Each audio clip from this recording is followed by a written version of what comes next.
produksi, misalnya produksi ini, produksi petani padi, nanam padi. Faktor penyebabnya apa? Karena misalnya tanahnya subur atau daerah pegunungan, atau produksi daerah pegunungan itu apa biasa itu atau kebun teh atau kopi. Kemudian apakah hasil pengelompokan ini sudah benar? Artinya dengan penjelasan saya ataupun ada teori yang ada di situ. Silakan dikerjakan.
Dari pernyataan utama, setiap masyarakat memiliki pekerjaan yang berbeda-beda sesuai kebutuhan, kemampuan, serta kondisi lingkungan tempat tinggalnya.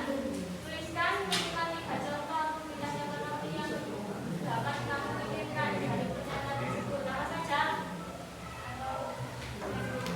Ya. Pertanian, industri, bumn, jasa transportasi.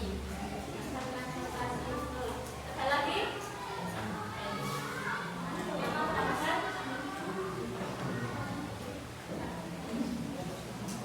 Mau main?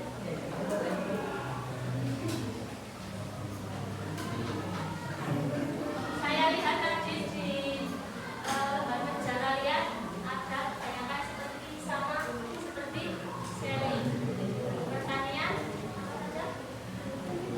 Industri, bumn, jasa transportasi. Kemudian tuliskan pernyataan bisa pasangannya. Sudah saya kasih tadi ada 2.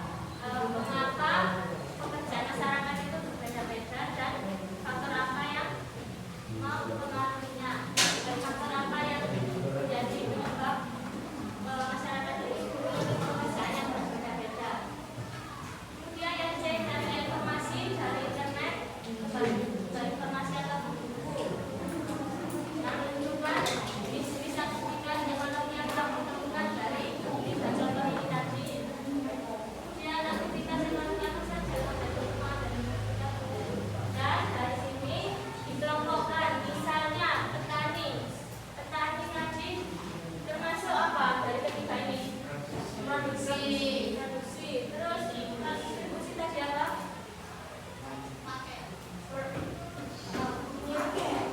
Jasa jasa transportasi.